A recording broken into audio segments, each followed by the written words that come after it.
Good morning, ladies and gentlemen, and welcome to this meeting of the South Down National Park Planning Committee. You'll have to excuse me, ladies and gentlemen. I'm having a trial with a pair of microphony speaker things, and this is not so far going too well. However, we'll hope it will improve. So, as I was saying, welcome to the meeting of the South Down National Park Planning Committee. My name's Heather Baker, and I'm the chairman of the committee. Can you all hear me? Not well. Not well? Oh, really? Ooh, I can hear me very well. I'm sure that's not the point, is it? Not well. Am I not speaking up, or am I too far from the microphone, or somebody give me a clue? Is that better? Yeah. Okay. We'll proceed. The Planning Committee is not a public meeting, it's a meeting held in public.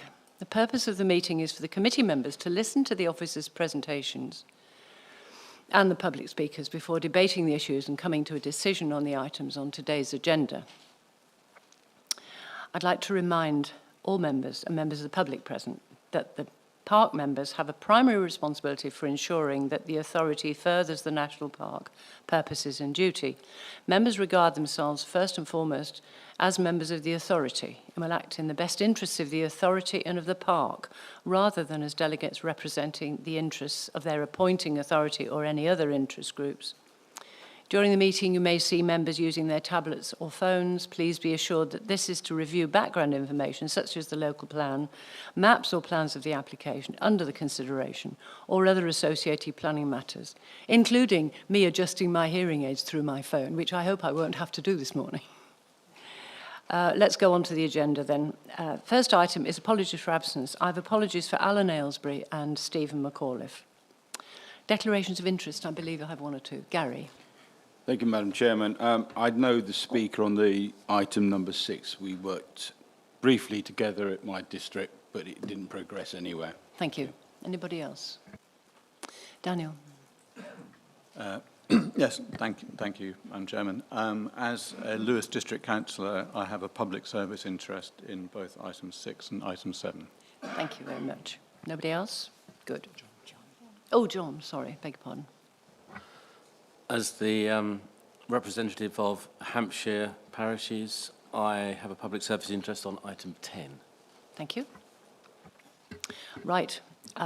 Minutes of the previous meeting held on the 9th of October. Unless anybody has any comments to make, I will initial each page and sign at the end of this meeting. These are a disaster. Okay, updates on previous committee decisions. Rob. Yes, thank you, Chairman. Good morning, members. Just to update you, there were a couple of applications in October, one for Buckmore Farm. The decision on that has now been issued. You'll recall that with regard to the Petworth Garage scheme, that the recommendation was subject to no new material considerations as a result of further neighbour notification. That period is being carried out now, and we had some additional representations, but they covered no new ground or no new material considerations, so we'll be progressing to issue that decision shortly. Thirdly, just to make you aware, members, you may not have looked at your emails this morning. I have sent an email to you with regard to an application for a non-material amendment to the Matterley application, which we considered back in May, I think. I've explained in that why it's going to be considered under delegated powers. If you have any queries about that, please contact me after the meeting or by email, and I can explain in a bit more detail, but hopefully it's self-explanatory. Thank you. Is everybody satisfied with that one? No problems? Thank you very much. Thank you, Rob. Right, updates on previous committee decisions. Just on that. Any? Oh, that was it. Sorry. Urgent items is what I'm trying to read. No urgent items. Okay, so let's move without any further ado to the first development management item, which is the White Hart Hotel in Lewes. And Philip is going to take us through that. I need to speak up a bit, do I? Oh, I'm sorry. I apologise. We are looking at the first planning application, which is the White Hart Hotel in Lewes. It's so loud to me. Thank you, Chair, and good morning, members. The application proposes the demolition of the former hotel annex at the White Hart Hotel. The annex would be replaced by 5 dwellings, parking and landscaping. I would like to draw members' attention to the update sheet, which summarises 2 letters of representation received after the publication of the agenda, one from the Friends of Lewis and another from a district and county councillor, as well as some updates to conditions for clarity. As a verbal update, in response to the letter received from Friends of Lewis, the agent has provided a response. This flags how, in their view, they have addressed the matters raised in the Friends of Lewis neutral letter of representation received much earlier in the application process. So these are the main matters of consideration, which I will come back to at the end of the application, and these are set out in the report as well. So turning to the application site, it's located to the south of the High Street in Lewis and comprises land to the rear of the White Hart Hotel. The site is within the settlement, town centre and conservation area. There are a number of listed buildings close by, which I will point out shortly. The site currently comprises a former hotel annex, which is in a state of disrepair. The surrounding car park is somewhat overgrown and unkept. The site has 3 access routes, one from the hotel annex, one from the hotel via an undercroft, and 2 from Station Street. There's a significant change in levels across the site from north to south. To the east, south and west of the site are residential properties, and permission has recently been granted for a substantial dwelling to the south of the site, known as Liquid Studios, which is here. Oh, it's jumping. There. Sorry, it's jumping around a bit.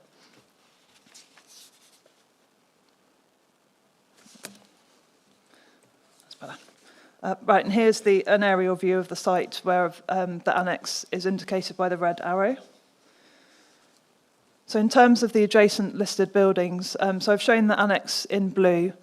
The green dots are adjacent listed buildings, grade 2 listed buildings. The pink line is the historic wall, which forms the boundary of the site. It's not listed, but it does have some sort of historical interest.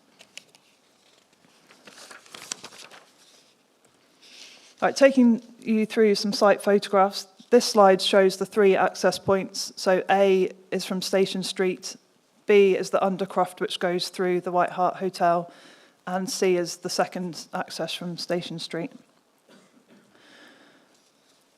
Here we see some photographs of the site. So photograph D there is looking directly at the annex as if you were stood by the hotel itself. E is looking west across the car park to the rear of the annex towards St Michael's Rectory.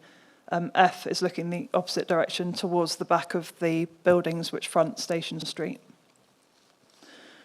Photograph G here is the rear of the annex as viewed from the car park at the rear there. H is a similar view but shows the relationship between the annex and St Michael's Rectory. And similarly, I shows the relationship between the annex and the buildings that face Station Street.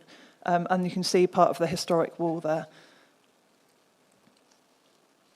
So photograph J is showing how the existing trees are leaning into the car park. K is showing those trees along the southern boundary of the site.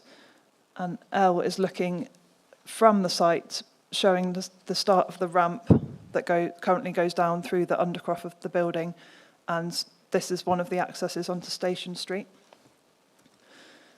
And finally, a few more photographs. So this is the access, one of the accesses onto Station Street, which shows this building here, which in the photograph below, that's basically looking into this doorway here. This building would be repurposed to be the bin storage as part of this application, and this has been replaced since I took the photograph, which was some time ago, but this shows the broad location of the fire escape from the White Hart Hotel, which is the broad location of one of the cycle stores that I'll come on to later. Okay, so the proposed site plan shows that the main building is in broadly the same location as the existing annex, so next to St Michael's Rectory and that building to the rear there.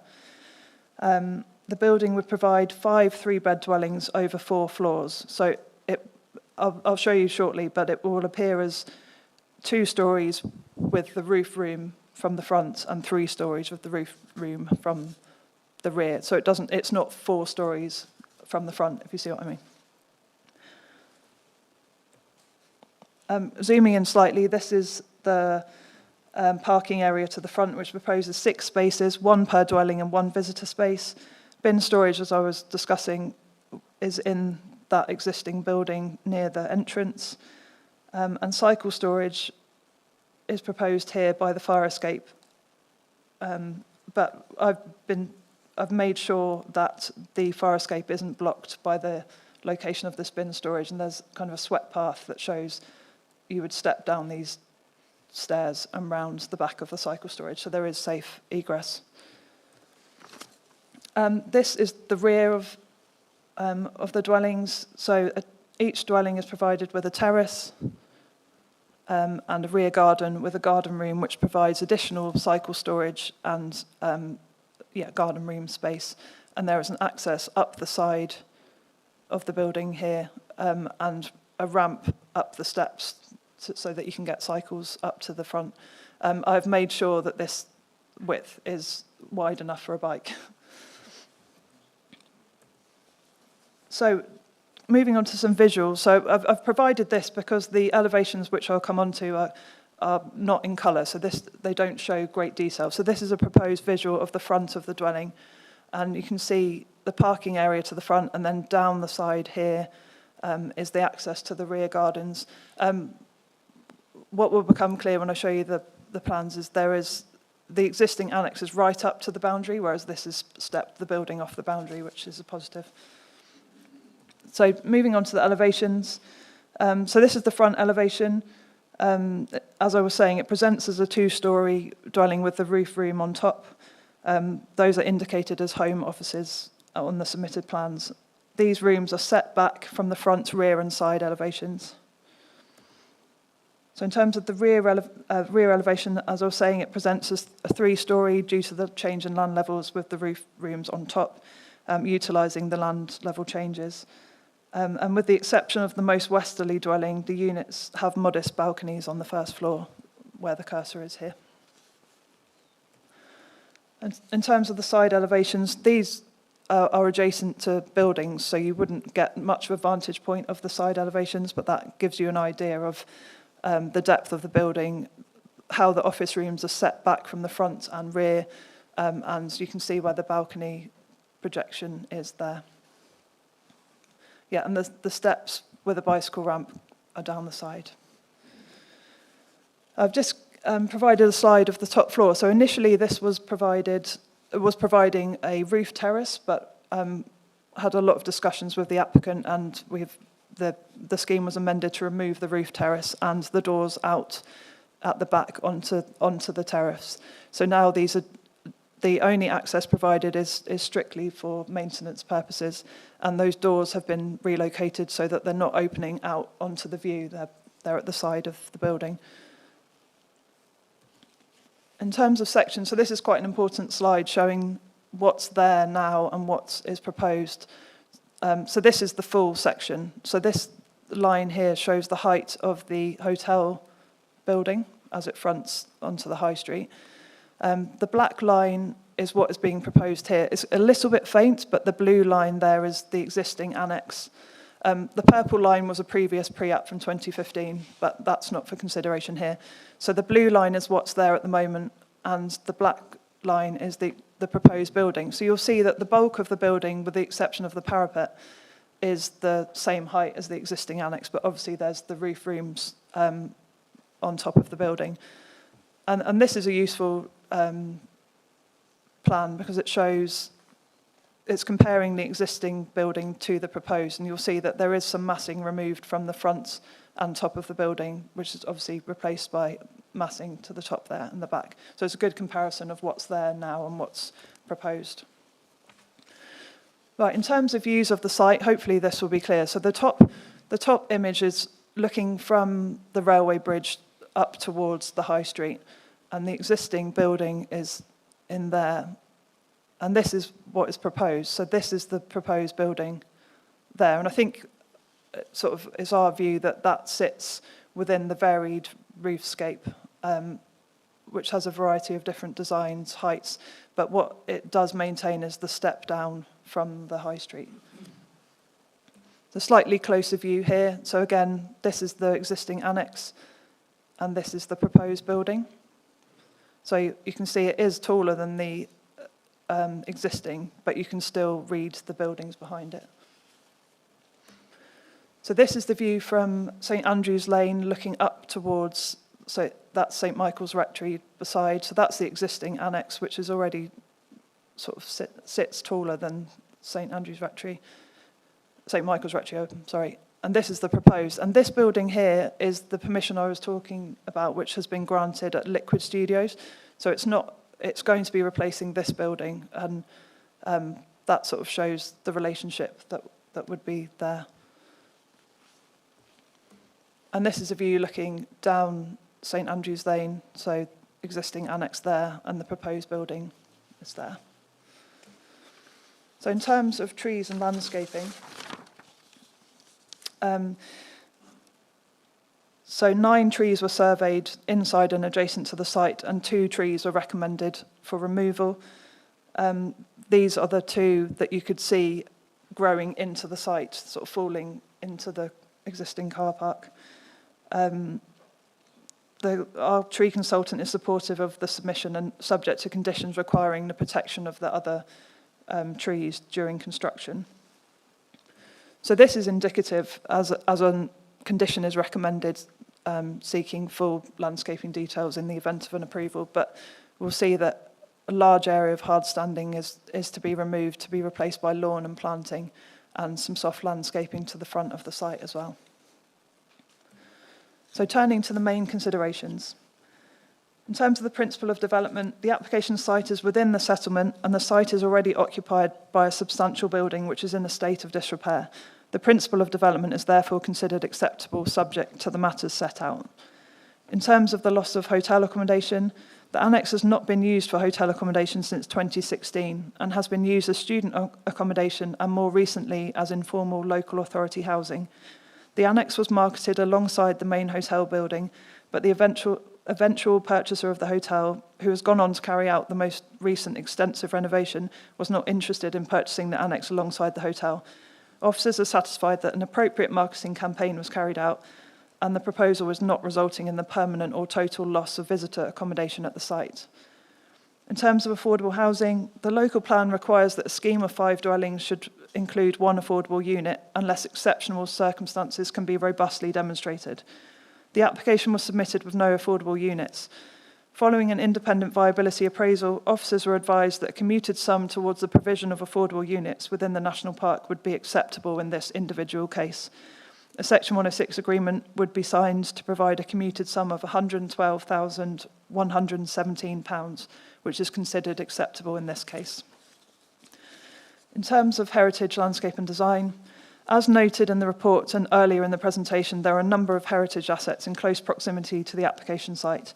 Officers note that the proposed building is taller than the existing building and that concerns have been raised regarding this by third parties and the authority's design officer. It's noted in the Conservation Area Management Plan for Lewes that buildings along the High Street in this part are larger scale, as in 3 or 4 storey buildings, and those behind the High Street are of smaller scale.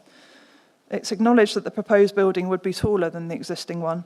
However, as noted earlier, the majority of this height is from the proposed roof rooms, which do not occupy the full roof and are set back from the front, rear and sides of the main building. On this basis, these rooms are not considered unduly prominent. The proposed section plan that I showed demonstrated that the proposed building would remain much lower than the hotel main building. On this basis, officers considered that the proposed height is respectful of the varied heights in the conservation area, and the design officer is supportive of the principle of a row of terraces. The design is contemporary, however, complementary materials are proposed, which ensures that the proposed building respects the local character. The Conservation Area Management Plan for Lewes describes the use of flint and brick in the conservation area, and the design officer is supportive of the proposed materials. It's a material consideration that the proposed building would replace an existing building which does not make a positive contribution to the character of the conservation area. On this basis, the proposal is considered to conserve and enhance the character and appearance of the conservation area and would safeguard the adjacent heritage assets and their setting. In terms of sustainable construction, PV panels are proposed, air source heat pumps, wastewater heat recovery, mechanical ventilation heat recovery, etc., and conditions are recommended securing these measures. In terms of highway access parking, the application site is in a sustainable location, therefore 6 parking spaces for the development is considered an acceptable quantum. The access layout and parking provision for both vehicles and cycles is considered acceptable, and the Highway Authority have raised no objections, subject to conditions. In terms of residential amenity, the scheme has evolved quite a lot during the application process and no longer includes a roof terrace or access onto the roof. Side windows would be obscurely glazed and screening would be implemented on the balconies. The building would be taller than existing, but only oblique views would be offered to adjacent properties, which is in line with the current situation. Officers are satisfied that there will be no harm to residential amenity over and above the existing situation. I spoke about trees and landscaping earlier, but 2 trees are to be removed, but a lot of planting is proposed. The tree officer raised no concerns, subject to conditions. The recommendations in the ecology report are supported by the county ecologist, subject to conditions. And with regard to BNG, the application will achieve 2.3% net gain on site, with the remaining requirement met through the purchase of credits from a habitat bank within the national park. Given that the site is currently predominantly built form and hard standing, this is considered acceptable. The off-site BNG will be secured via legal agreement. In terms of drainage, the application site is currently occupied by a large building and impermeable hard standing. The proposal would reduce hard standing, introduce a number of at-surface drainage solutions such as rain gardens, green roofs, water butts and permeable paving, which are all welcome, and a number of conditions are recommended to secure the technical detail. And here's the recommendation, which is to grant subject to a legal agreement and the conditions set out. Thank you, Chair. Thank you very much, Philippa. Well, in spite of quite a lot of objections from a few people, we don't have anybody objecting as a public speaker. Our only public speakers are in support of this application. In fact, we've only have one, who is Martin Carpenter from SDNPA, the agent.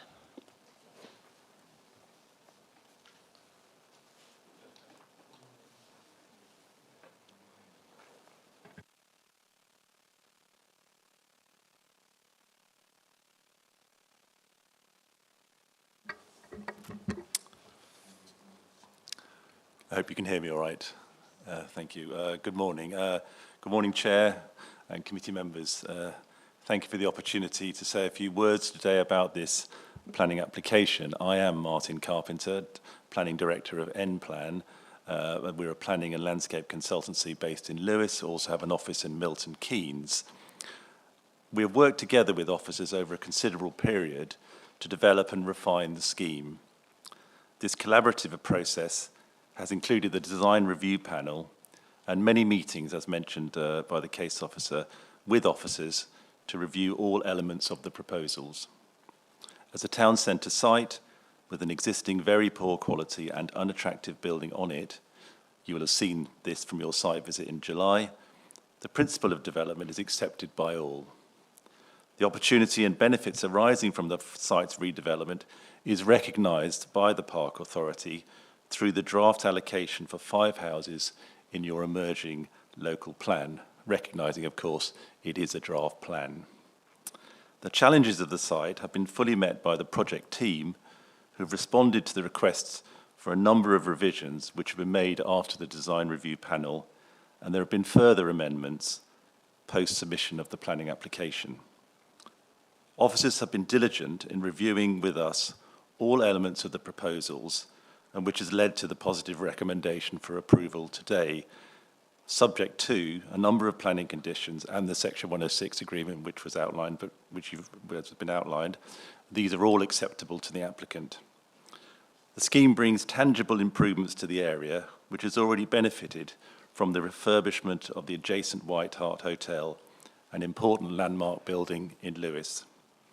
This application completes the overall enhancement of this part of the town and brings new life and sustainable development in accordance with the park's development plan policies as set out in your report.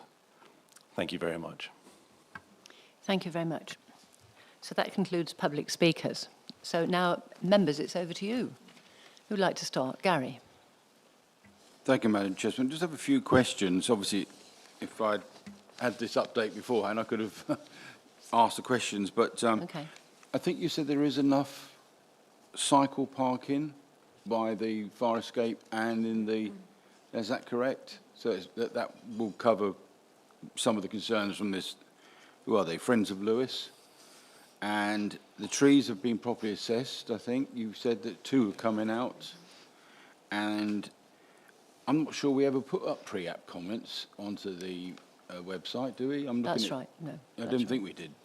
Thank you. We put them up there, don't we? Rob. Yes, the approach that we have is when an application is submitted as a result of pre-app, then the pre-app letter is generally placed, or the details of that are placed on the website to provide people with the context of what was said from the officers at that point. But it's not on there for this one. Okay. So are they right in saying that the pre-app comments were not placed in the public realm? They weren't put up on there, but they have been included within the report, that the details of that. Okay. Okay. Well, the fact of the matter is that the pre-app comments have now been superseded by the report from the officers in any case. Yeah. Yes. Yes. Okay. Paul. Thank you. I think one of the issues here is the massing of this block in the conservation area, and it's very interesting to see the images that you've shown us. But you're right, I think, in that it's quite difficult to appreciate how much the design and materials break up that sense of a block, a mass block of building. And I wondered if you have, or we could look again at the that coloured elevation and say something about the materials. There's obviously flint there. They look like prefabricated flint walls. I don't know. Is there metal? I mean, there doesn't seem to be much said about that, or much said about the garden rooms, which I haven't been able to trace any sort of design of. So I'd be quite interested in that as well, please. Thank you. Philippa. Thank you. So, yeah, it's brick and flint. The design officer provided comments about the flint. We would be requiring a submission of material samples, but in any event, so we could be sure that the quality of the flint is appropriate, as well as the brick. This is metal cladding on the office rooms. Yeah, What sort of metal? Let me just check.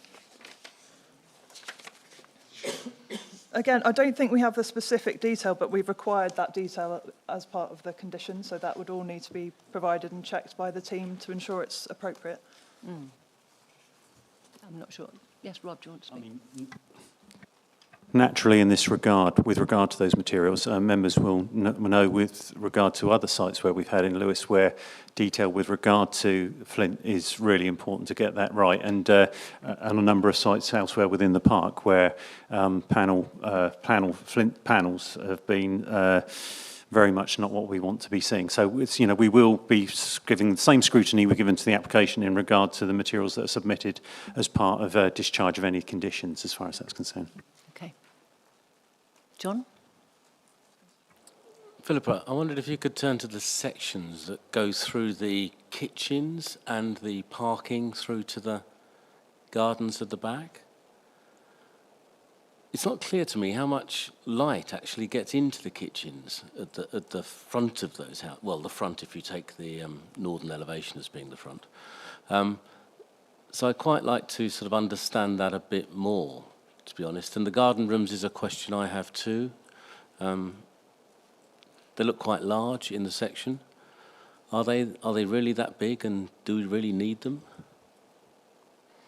Philippa. Thank you. Right. a couple of things there. So in terms of the garden room, we don't have a large amount of detail in terms of the elevations for the garden room, but we could certainly attach an additional condition requiring that detail to come forward, so that wouldn't be a problem.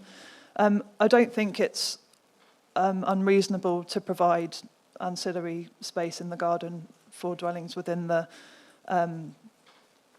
within the town centre. I think the benefit of considering that detail now is that we know they've got storage for garden maintenance, etc., rather than a bespoke, a choice by each resident as to what it looks like. So I think it's helpful that they're proposing that at this stage, and also it does provide additional parking, cycle parking. So yeah, I would recommend an additional condition if members are happy with that. Right, in terms of the light, so at the back of it, this, in case you asked, I've got all of the floor plans. It's difficult to see with this small... Can't hear you. Yeah, I'm sorry, I was muttering a little bit to myself there, apologies. It's kind of hard, it's hard to demonstrate, but there's kind of, I don't know how you describe it, because there's kind of, because of the changes in land levels, I don't think there is natural light coming in there, but there's obviously light coming, it's fairly open plan coming through. So the kitchens don't have windows or doors? No, owing to the land levels. Gosh. John? Oh. Sorry, as I read the plans, I think there is light coming in. My query was whether the stepping down to get the light into that space, which I think is how I interpreted the drawings, shouldn't be lessened, if you like, because it is quite steep on those steps, and it would eat a bit of space out of the parking, but at least it will give extra light into the living area, which I think is quite important. Otherwise, I think it's just too deep, with no light at all for a kitchen area. Maybe they change the use, I don't know, but it's not very comfortable. No. Rob? I mean, I would add that this is one of the usual issues with regard to planning, is when you start talking about internally how they use that space, they may decide that actually they don't have too much of an issue with regard to not having light in the kitchen. In some respects, they might say, actually, we'll use it as an alternative room. And to actually go down the route of the acceptability or otherwise of the internal arrangement starts to sort of be, well, is that something that you could refuse an application on? And in all likelihood, I'd say you probably couldn't. But it is, more often than not, they might decide that they'll use it for another purpose, and they might rejig and have the kitchen elsewhere. So that's all I'd add as caution in that respect. Thank you, Rob. It's actually not what the drawings are telling us, though, so I just thought we'd try and get to the bottom of it now. Yes. Thank you. Thank you. Antonia? Yes, I just wanted to follow up on Paul's question, and I'm conscious that we don't want to redesign by committee, but do we know anything about the use of flint on the rear elevation and the eastern elevation? Because, Philippa, I think you haven't said anything about those sides.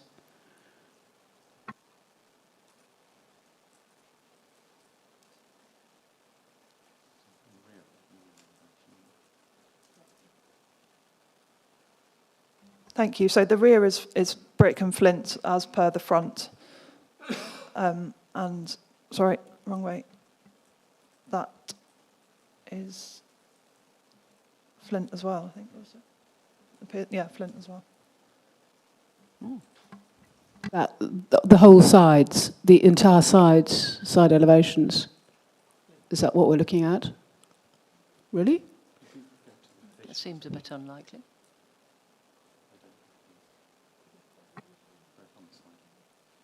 My understanding is that brick on the side and the visualisations seem to add to confirm that it's brick to the side, but it's flint on the main part of the rear elevation. Okay. And those top rooms, they're painted metal or raw metal? Yeah. Somebody's still on. Oh, it's Rob. yeah, it's metal cladding, and again, we're requiring a submission of the detail of that material to check that it's acceptable. The design officer raised no concern about that because it's a small area of the scheme. Antonio, do you want to come back? Yes, I mean, overall, I think it is a positive contribution to the townscape, but I just wanted to raise that particular point because the materials are important. Gary? Yeah, thank you, Madam Chairman. I think I've just jumped in front of Janet. It's not unusual for kitchens not to have natural light, to be fair. If you go back in history, certainly in the national park, a lot of kitchens don't have natural light. I personally wouldn't like to have that house because I would like to have natural light, but that's a personal choice for me. And as Antonio just said, this is a positive. We went onto the site visit and looking at the what's coming now to what is there now, I think this is an absolute masterclass of getting it right. So I will support the officer's recommendation. Do understand where John's coming from. The step down, there's no light, but you can have these wonderful types of lamps that give you natural light inside, it seems like anyway. But no, I'm going to be supporting the officer's recommendation. I just think this is a very good use of the site, and I think once it's built, it will be a credit to Lewis, to be perfectly honest. Okay. Thank you, Chairman. Thank you, Gary. Janet? Thank you, Madam Chairman. Well, as you said, we saw the site, and quite honestly, it was a bit of a tip, wasn't it, really? Yes. And the trees weren't that special either. So basically, what we've got to do today is make sure that we don't put something that would be even worse. And I think that this isn't worse. I think it's considerably better. But I do support everybody, because I'm one of the first to always say this, please make sure that the flint panels aren't straight lines of flint with cement in between. Oh, God. You know, do it properly. And I'm not here to redesign the site either, Chairman. I'm here to look at what I've got in front of me. And the only thing that I would have queried is what I first thought of, the pimples on top. But, you know. However, I think probably once they're built and the materials show up, they'll probably look considerably better than they do. The parking, I think, is fine. I don't really have a problem with what's before me. And my goodness, it's got to be an awful lot better than what there is there now. Thank you. Thank you, Chairman. Daniel, and then John. Thank you, Madam Chairman.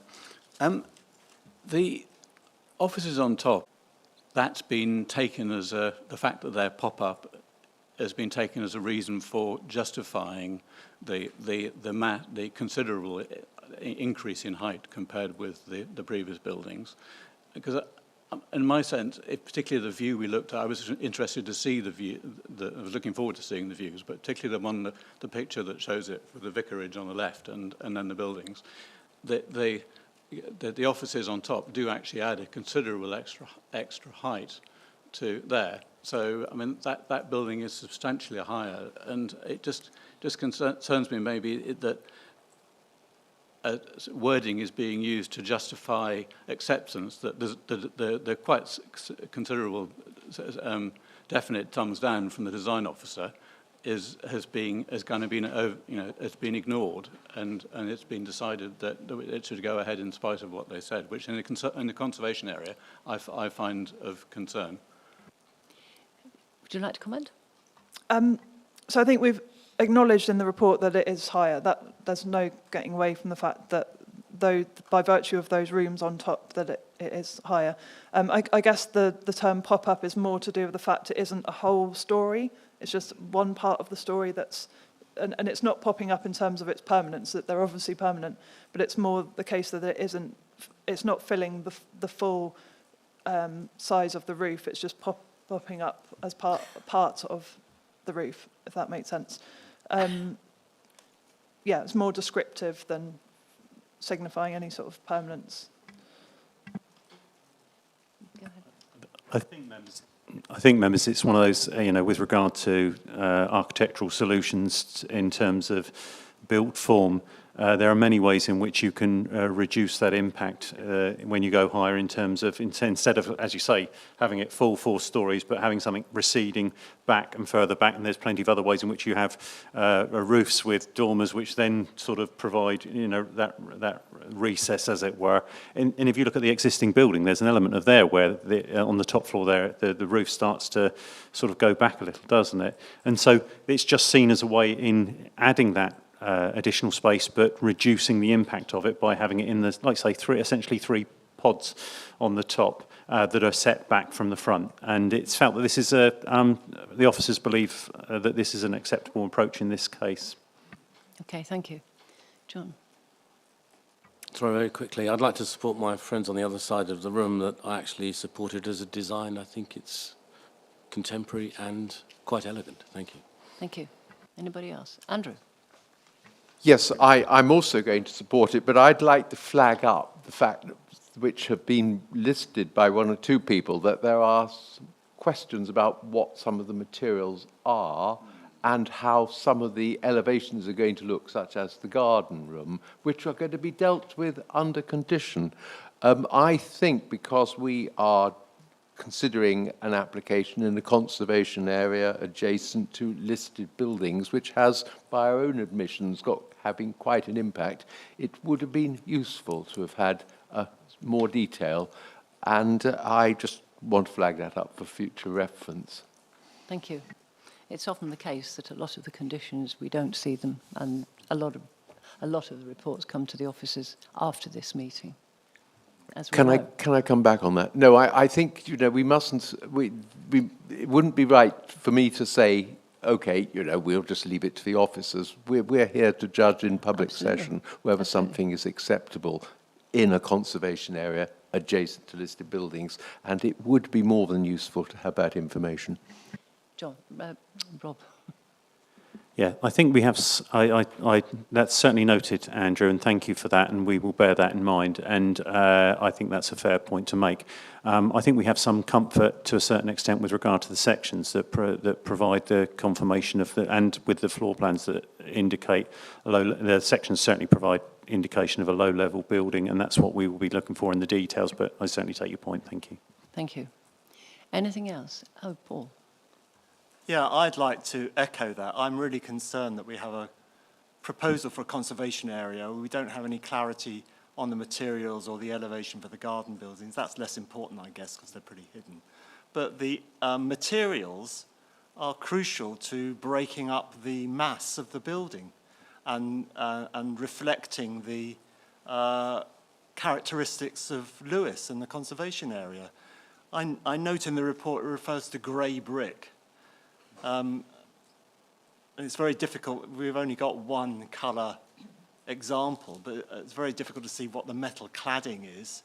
I mean, it's all very well to say we'll leave this to conditions and the officers, but as Andrew says, we're here to judge an application within a conservation area where there are a lot of concerned people about the impact. So, I mean, I'd prefer to defer this application until we can see the details of that. Gary? Yes, thank you, Madam Chairman. Sorry to prolong the debate. I personally don't agree with deferring on this situation, but to perhaps satisfy that when the conditions and the materials come in is in correspondence with yourself and the Vice Chairman, to make sure you've both taken part in the debate. You know what we want, so therefore anything to do with how it looks and the materials should be in consultation with yourself and the Vice Chairman. I think that's a sensible way to go forward, Chairman. Thank you for that suggestion. How do we feel about that? We're happy with that. Okay. So we can include that in the recommendation. And we also have, as you will have seen from the update sheet, quite a number of amendments, updates, and a couple of extra conditions. So those also will be in the recommendation, included in the recommendation. You can't hear me? Oh, I'm sorry. I'm so loud that I can't believe that you can't hear me. We've got a lot of updates on the update sheet, as you will have seen, some extra conditions and a couple of amendments. And those also are included in the recommendation. These will be included in the recommendation. So you have the recommendation in front of you. We've no other amendments, as I understand it, so I'd like to see a... Sorry, we have something?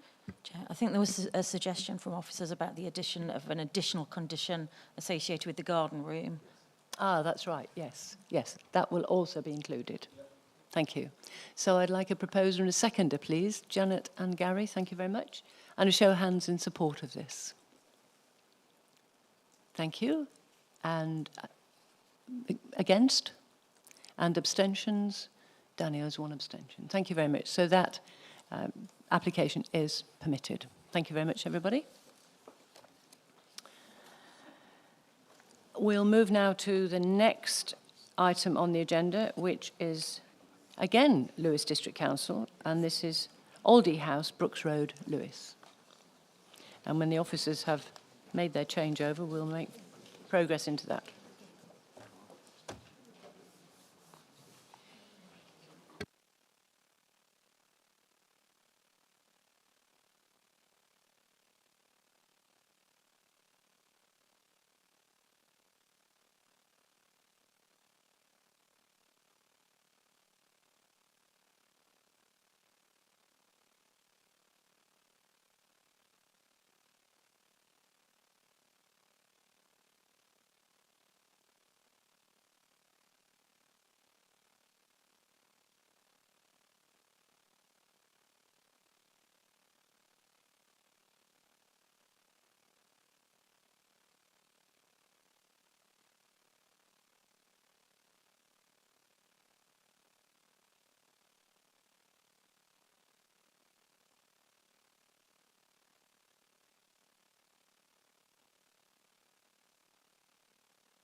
Right, so we're now ready to deal with agenda item 7, and Stella will take us through this one. Thank you, Stella.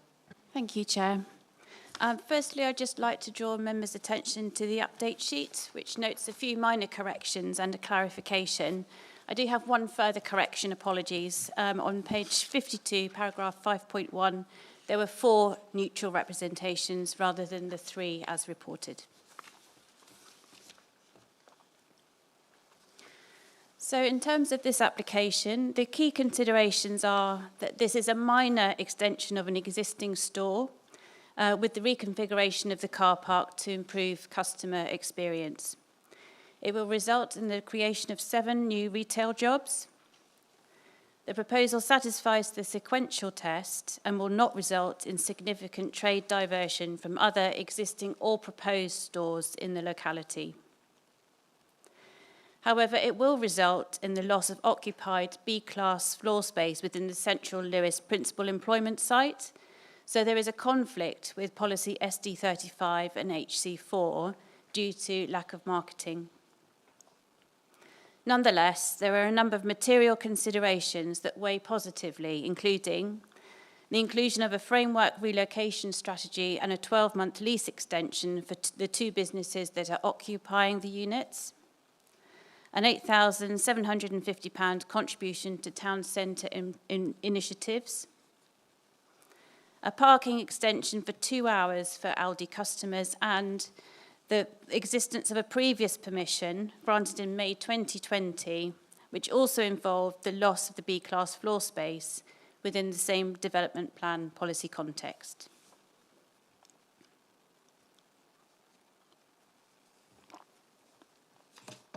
So this is where the site is located, within the Brooks Road industrial area. The 4 units, apologies, let me get my thing on. Is that it? No. Apologies, one moment. Laser. That's it, that one. So this is where the 4 units proposed for demolition are located.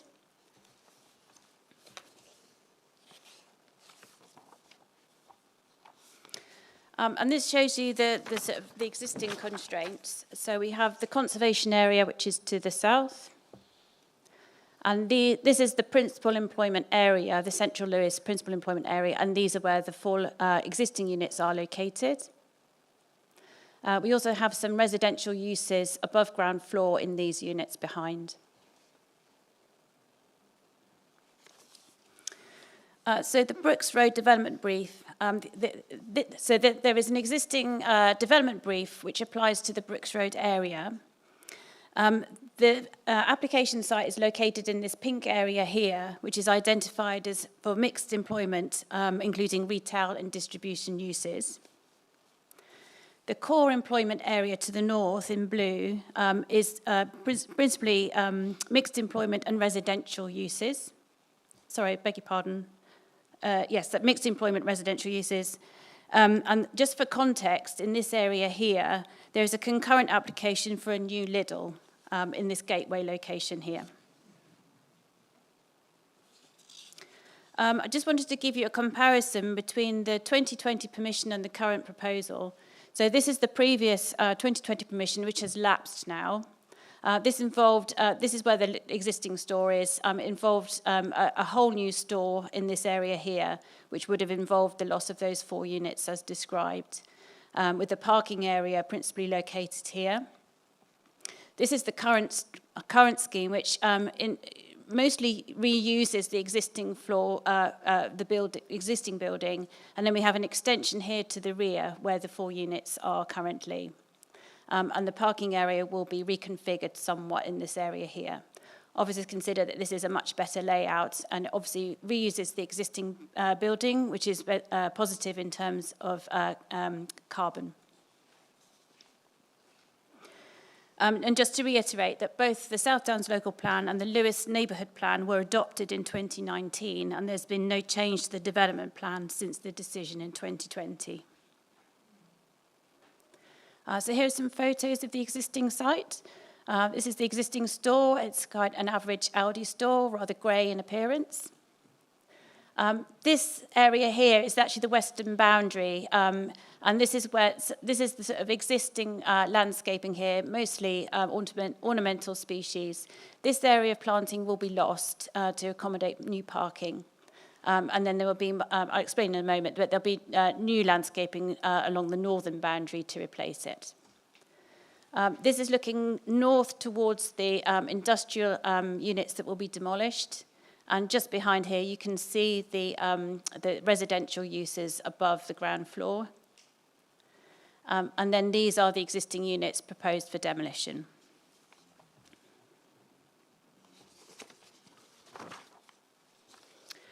So this shows the existing and proposed plans.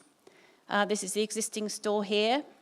That's the area of ornamental planting that I explained just earlier in the photo.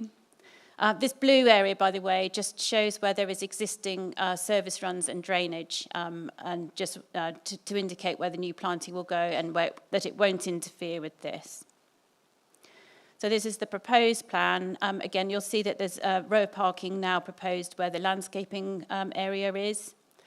Just to explain as well, this boundary here, there is a row of trees, which is outside the red line of the site, so not in the applicant's control. These are on slightly higher ground, and there is a small retaining wall existing here. And what this has done is obviously it has prevented tree roots from growing into the site.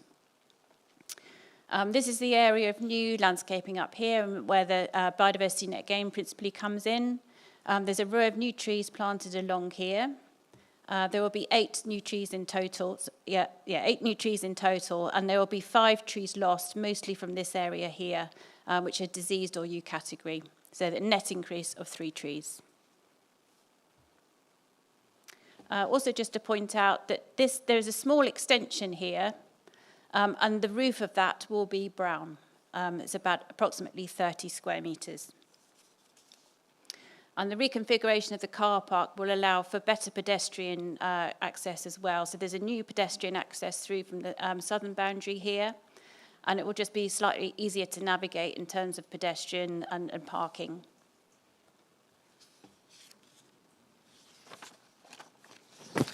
So this is just showing you the landscaping plan in a little bit more detail. This is quite an important tree. There is a separate TPO application undergoing at the moment, being undertaken by Lewis District on our behalf. And then the new trees are going here and here, and then there's a new selection of trees along the northern boundary as well. which we think will help as well in terms of amenity and just, noise impacts, potential noise impacts from the unloading bay here and the residential uses behind. There's also a small island here being introduced with a few parking spaces, but also some soft planting as well, which is an improvement. There will be 9 new car parking spaces altogether, significantly improved EV charging and also cycle parking spaces to promote active travel. And this just turning to the elevations. So the existing and proposed elevations. So this is the sort of, I've just shown you the 2 principal elevations rather than the ones to the rear. But obviously quite a sort of standard grey cladding at the moment. And just to sort of try and reflect more local colours and so on, we have this type of elevation here. So it's an improvement on the existing. The cladding will also improve the environmental credentials of the building in terms of additional insulation and so on. So the materials will be a light-coloured mineral stone, Corten coloured cladding and anthracite vertical panels. And then the roof will also be upgraded, so the existing PV panels will be replaced and upgraded, so there'll be extensive PV panels across most of the roof. And this is just another shot showing you the elevations and how the building is proposed to appear, just a graphic.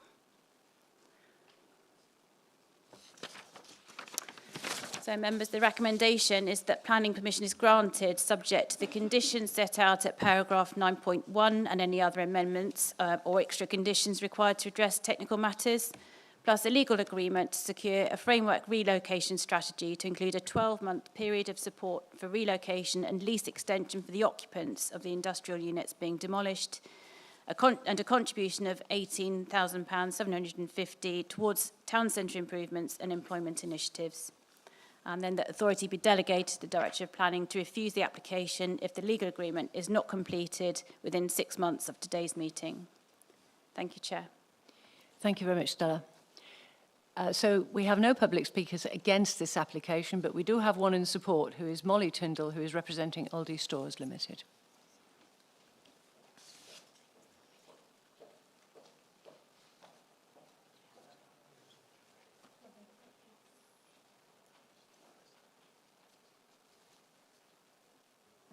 Thank you for the opportunity to speak at today's meeting. My name is Molly Tyndall and I'm a real estate manager at Aldi.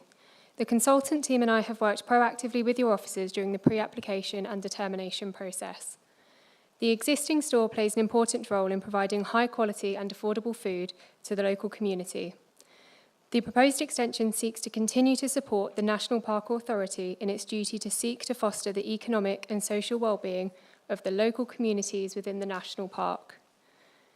The application comprises an extension to the existing store, retaining the embodied carbon within the building, whilst at the same time delivering an enhanced retail experience for customers. This approach has been welcomed by your design officer. The roof of the existing building and the warehouse extension will be covered with PVs, which will generate sufficient energy for the store's needs through a renewable source, with any oversupply being channeled back into the grid. As well as enhancing the customer experience inside the store, this application has provided the opportunity to reclad and enrich both the appearance and sustainability performance of the building. Materials have been sympathetically chosen with hidden fittings to reflect the materials and tones in Lewes and provide a significant enhancement to the visual interest of the site. There are no sequentially preferable sites that are suitable or available for the proposed development, as confirmed by the Council's independent retail consultants. The extension will improve the store efficiency and enhance the customer experience and will not have a significant adverse impact on Lewes Town Centre. Amendments to the car parking layout have provided an enhanced pedestrian experience and connectivity through the site, including enhancing accessibility to local bus stops. EV charging spaces will be installed, including 2 accessible spaces. An additional 18 cycle spaces are proposed, which will include provision for oversized and accessible bikes. This will support both customers and staff who want to utilise active modes of transport. 4 small industrial units will be demolished in order to accommodate the proposed extension to the store. During the consideration of this application, Aldi and our agent Colliers have been working with the tenants of these units to support their search for alternative premises. There is only one remaining tenant who Aldi are continuing to support, and to demonstrate this ongoing commitment, we will enter into a framework relocation strategy for a 12-month period. The application prioritises a comprehensive approach to the site's future, balancing retail expansion with improvements to landscape, biodiversity, and pedestrian connectivity, all informed by prior pre-application engagement and officer comments. The scheme will deliver a high-quality, sustainable extension which will improve the site's visual appearance and customer experience, generate additional retail jobs, improve the building's sustainability credentials, enhance the landscaping, and result in a biodiversity net gain. We trust that members are able to support the officer's recommendation and grant planning permission. Thank you. Thank you very much. Members, over to you. Gary. Chairman, it's not really anything to do with this application. Can I switch this thing off behind my ear, please? What is it? Oh, yes.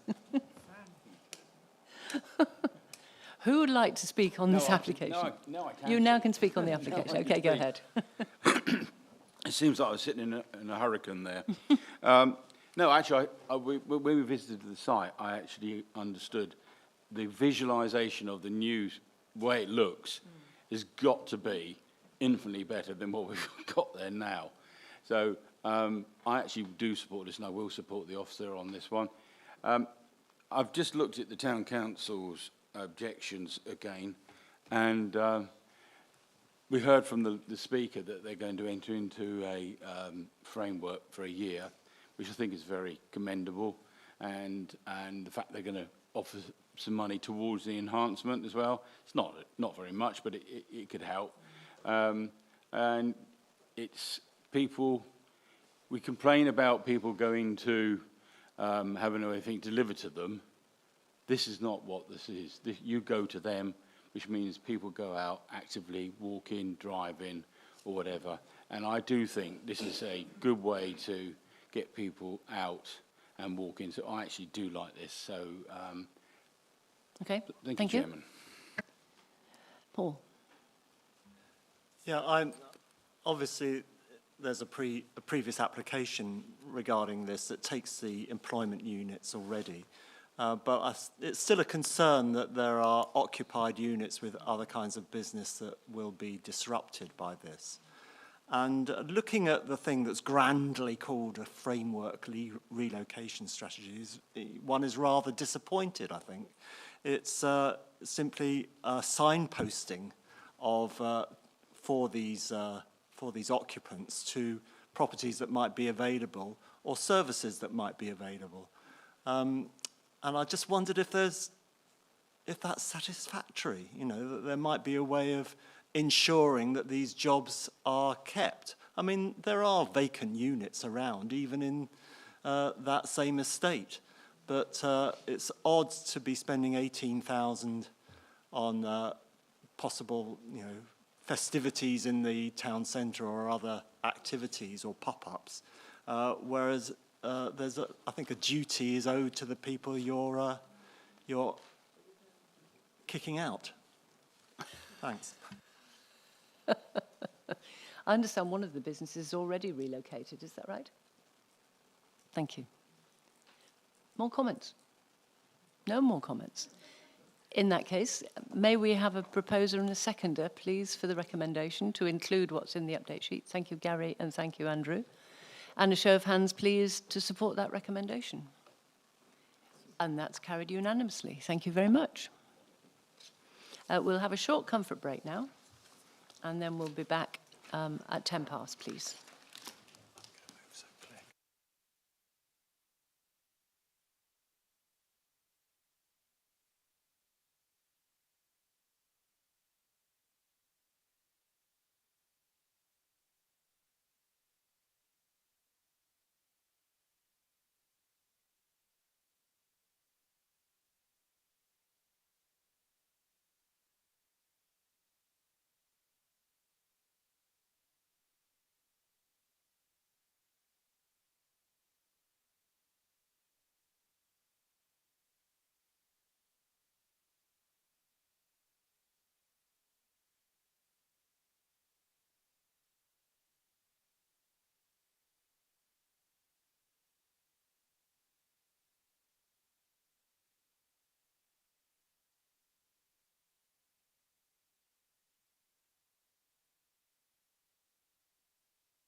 Okay, part 2. Very quick reminder, the South Downs National Park Authority is the Minerals and Waste Planning Authority for the whole of the National Park. However, rather than produce a Minerals and Waste Plan for the whole National Park, we work with the county and unitary councils to prepare minerals and waste local plans for each county area. This means that different parts of the National Park are included in different minerals and waste plans, as shown on the screen above me. In terms of this agenda item, we are talking about the Hampshire Minerals and Waste Planning Area. So the authorities who are responsible for minerals and waste planning in Hampshire are Hampshire County Council, Portsmouth City Council, Southampton City Council, the New Forest National Park Authority, and ourselves as the South Downs National Park Authority. Together, the 5 authorities prepared the Hampshire Minerals and Waste Plan, which was adopted back in October 2013. The plan period of the adopted 2013 plan is up to 2030. The plan area of the adopted 2013 plan covers the administrative areas of the county and city councils, along with the whole of the New Forest National Park and the areas of the South Downs National Park that are within Hampshire. So this is the East Hampshire and Winchester district areas of the National Park, so between Petersfield and Winchester. As set out in regulations and the National Planning Policy Framework, local plans must be reviewed every 5 years to ensure they remain up to date and effective. The adopted 2013 plan was reviewed in 2018 and 2020. The latter 2020 review concluded that parts of the adopted 2013 plan needed to be updated to address changes in national policy and address identified issues with mineral production and waste management provisions in the plan area. This partial update, the topic of this item, has been prepared to address said national policy changes and the issues identified in the 2020 review, as well as the implications on minerals and waste provisions from extending the plan period from 2030 to 2040. Since the 2020 review, the partial update has been prepared, publicly consulted on, and submitted to the Secretary of State for independent examination, and this is highlighted in the table of key milestones on the screen above me. The partial update is currently at Regulation 24, which is the blue highlight above me, which is the independent examination in public. So far, the independent examination has included hearing sessions. This has involved in-person hearing sessions over a 2-week period back in February of this year at Hampshire's offices in Winchester, as well as an additional 1-day virtual hearing back in September, so a few months ago, to discuss a specific allocation on the Dorset and Hampshire border, so not within the national park or its setting. At present, the inspector has raised no concerns around legal compliance, and the inspector has raised no concerns over the soundness of the majority of the partial update.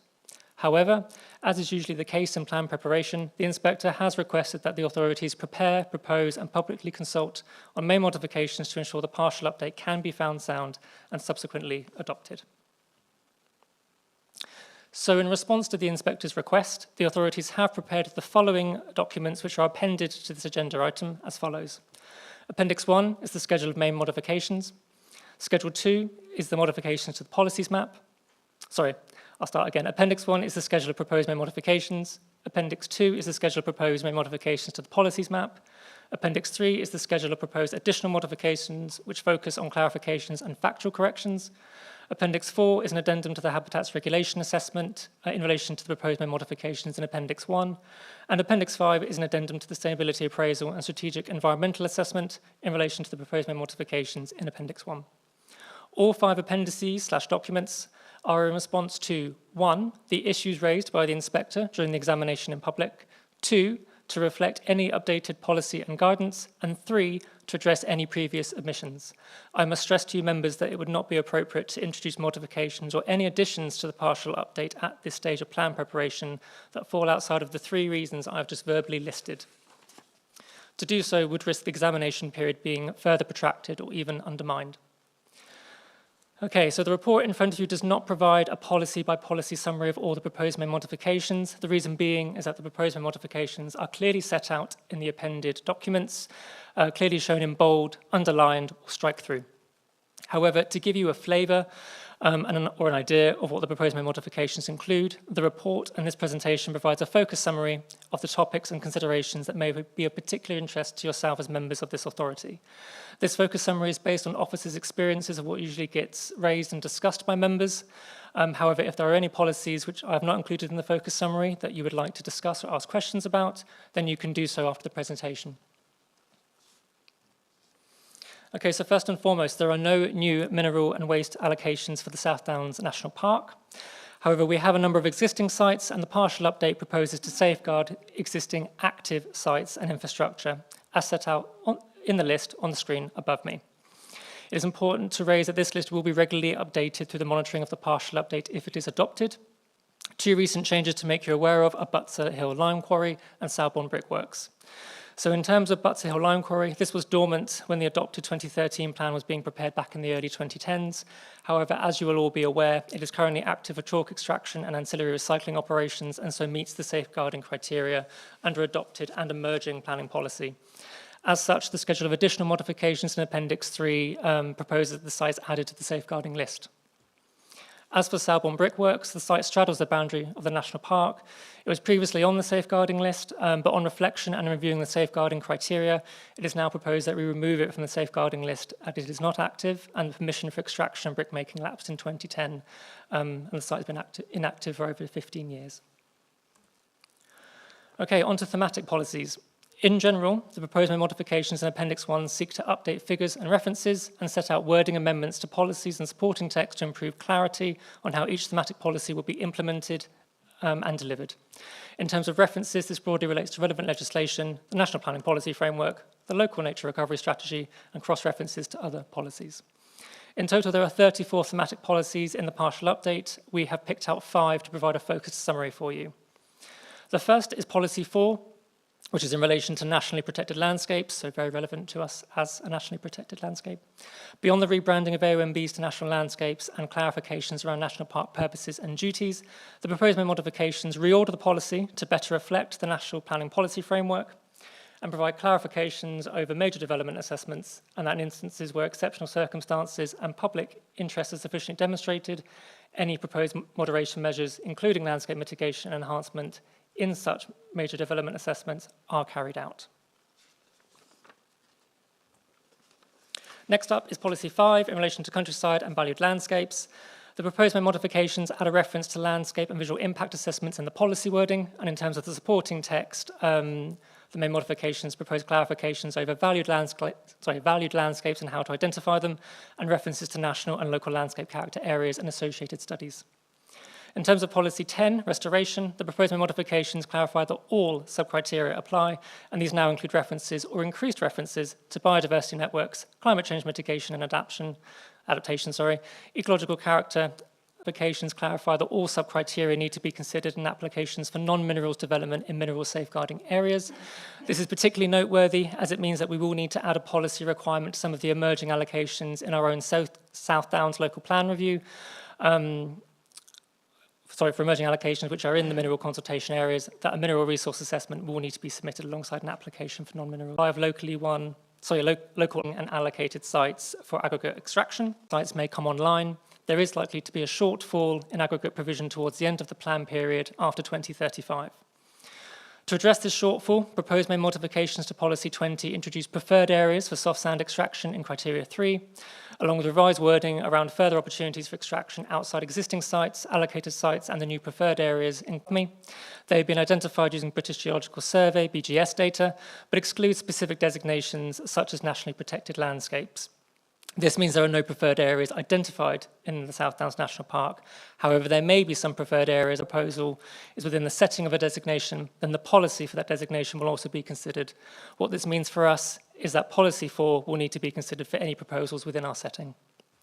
As for Criteria 4, the proposed modifications clarify that proposals for further extraction opportunities will not have a significant adverse impact on the environment and local communities, and that they either, 1, maximise existing plant, infrastructure and mineral resources at existing associated quarries, 2, offer prior extraction for minerals before non-mineral development can take place, or 3, that there are benefits of extracting the mineral and that these benefits provide a justified need.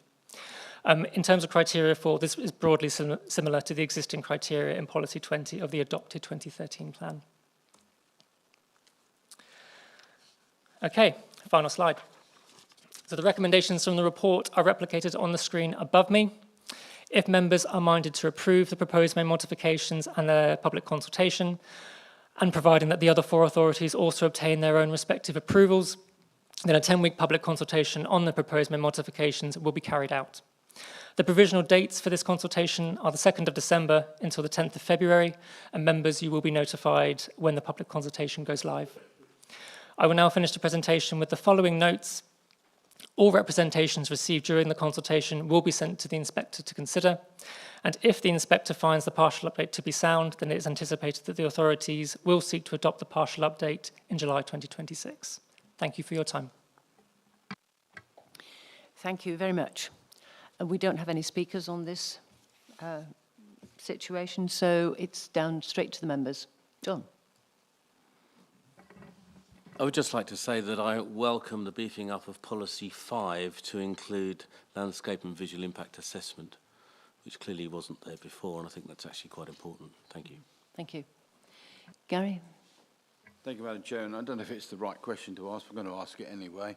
It's Policy 20 that you've just mentioned that you feel that they, come 2035, they would be running short. Will it, if and when it, especially the bit you get right close to the national park part of it, will that actually come back to officers and members that they're hoping to extract from there? I assume that's because it's not, we couldn't really see, to be perfectly honest. But if it is, will the officers and members be consulted again? I won't be a member by that time, by the way. That they are going to be included, should we say, in any consultation if they do have to open up a new site. Okay. Go ahead.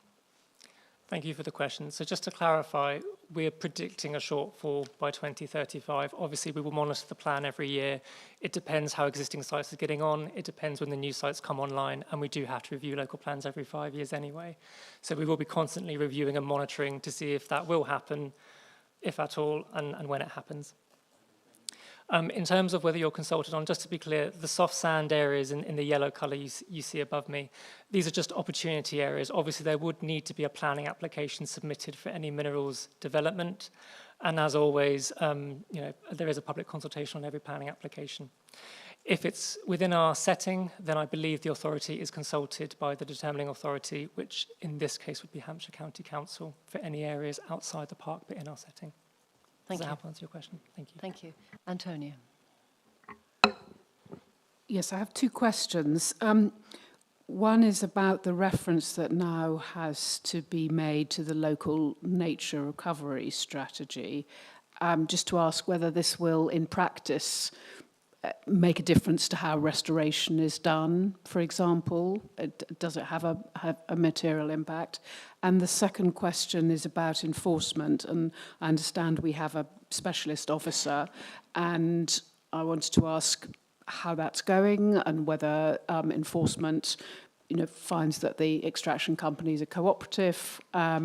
Just a bit of feedback on that. Thank you. Sorry, just give me 1 second while I find my notes.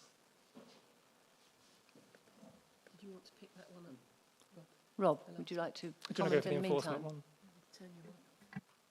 Absolutely, yeah. I'm happy to come in on the enforcement matter. We've, for actually quite a number of years, had an officer who works across the enforcement team, partly with regard to enforcement of general applications, but specifically as well with regard to the monitoring of minerals and waste sites. And they have a programme, a rolling programme of visiting sites each year and monitoring when permissions should be coming to an end, and liaising with the site operators as to how progress is being made.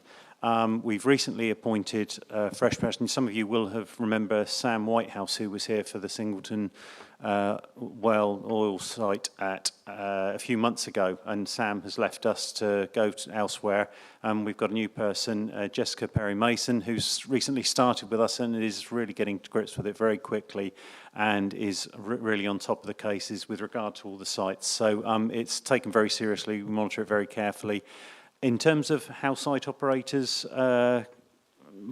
comply with the conditions and with the extraction, it varies. That's all I'm going to say, is that there are some really good operators and there are some who challenge us more. But I think that's across development completely. We have good developers who challenge us and others who are very compliant. So. Thank you, Rob. And also whether the local nature recovery strategies incorporation into this makes a difference. Lewis. Thank you both. Thank you, Rob, for giving me a quick moment to check my notes. So, Antonia, for the avoidance of doubt, criteria 1B of Policy 10, which is restoration, says that restoration of minerals and waste developments will be supported where a restoration scheme can demonstrate all of the following. And then 1B says how the proposal contributes to the delivery of local and strategic priorities for habitats and species and biodiversity networks, including local nature recovery strategies. So in short, restoration should be informed by the local nature recovery strategy. Thank you. Thank you. Andrew. Yes, I looked at the list of the sites. There is Lewis, you went through the sites and showed the sites, and I wondered why it seems selective in the sense that there's only shows 5 wastewater treatment work sites in the whole of the Hampshire part of the national park, and there are surely more. I can think of one at East Meon straight away, which causes a great deal of anguish to residents and others. But also, Windmill Down Farm isn't there as a recycling site. I notice it is, of course, these are safeguarded sites. It could be that for some reason these wastewater treatment works aren't safeguarded. Lewis. Or Rob. Lewis. Sorry, Andrew, I was just checking which one the windmill downsite is. Is that the one in Hambledon, Rob, just to confirm? It comes under a number of names. I think Lambing Yard, All Soils, I think is what it's probably most commonly known as. Cool. Thank you for that clarification. Sorry, Andrew. So to be clear, the reason why that one is included on the list is that there are safeguarding criteria in terms of waste sites, such as the Lambing Yard or whatever other name it has.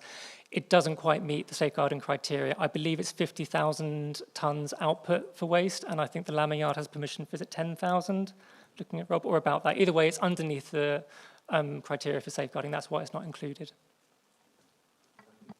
And if I might come back, and is that the reason why certain wastewater treatment works aren't included? Because they fall below the nominal output criteria? It's a good question. It's a little bit of a grey area. So some water companies want their wastewater treatment works to be safeguarded. Others don't want that because they don't want to give away the location. As far as I understand it, there have been representations, and the water companies that do want their wastewater treatment works to be safeguarded have put forward their list, and that list has been put into the safeguarding list across all the different areas of this plan area. So although I appreciate that it is selective, it is the ones that we know about that we've been told that the operator wants safeguarded. If I might come back, I mean, it's almost moving beyond the scope of what we're looking at today, but does it not question what's happening? Why is that the case? It's almost the question to leave hanging in the air, because I doubt if it can be answered, but knowing the concern that a lot of people have about the behaviour of wastewater companies, that they for some reason do not put forward their sites, and we do not include their sites in this important plan where things are obviously monitored and looked after properly. It's part of the process of monitoring. Mm-hmm. One has to query if there is some reason why that is beyond not wanting the public to know where their site is. Everybody who does know, I mean, anybody who's going to monitor those sites knows exactly where they are. Let's have a word from Lewis. Okay, so there's 2 answers to this.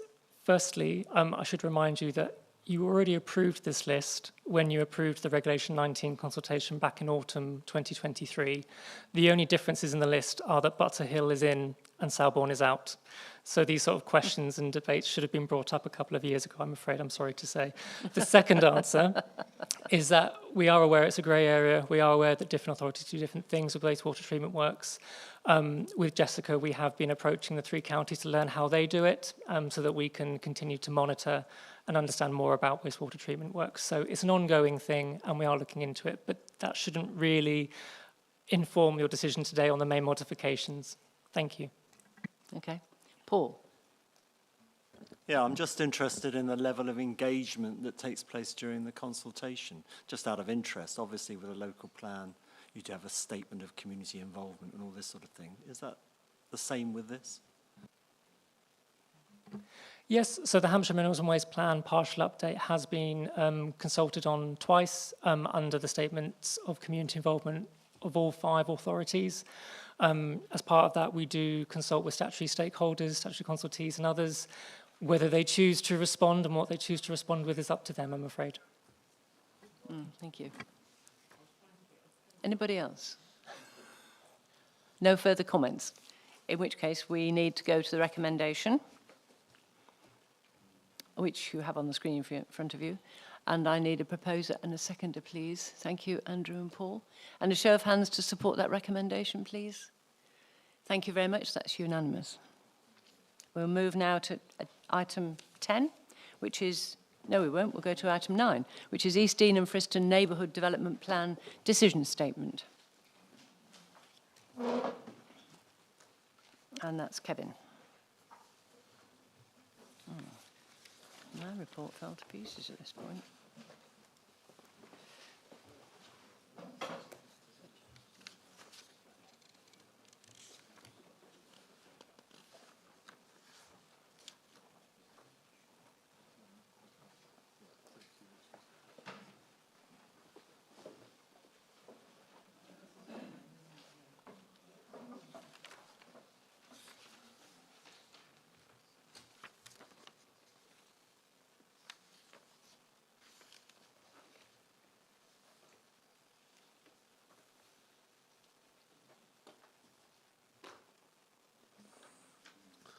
Thank you, Chair. Right, sorry, just get myself sorted there.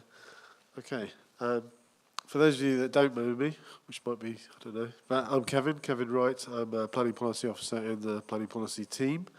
I'm obviously going to talk to you about the East Dean and Friston Neighbourhood Development Plan and the stage it's reached, which is the decision statement. Before I get into it, and apologies, it's a verbal update from me, but something I do need to point out. Page 587, I believe it is, in the officer report, paragraph 3.2,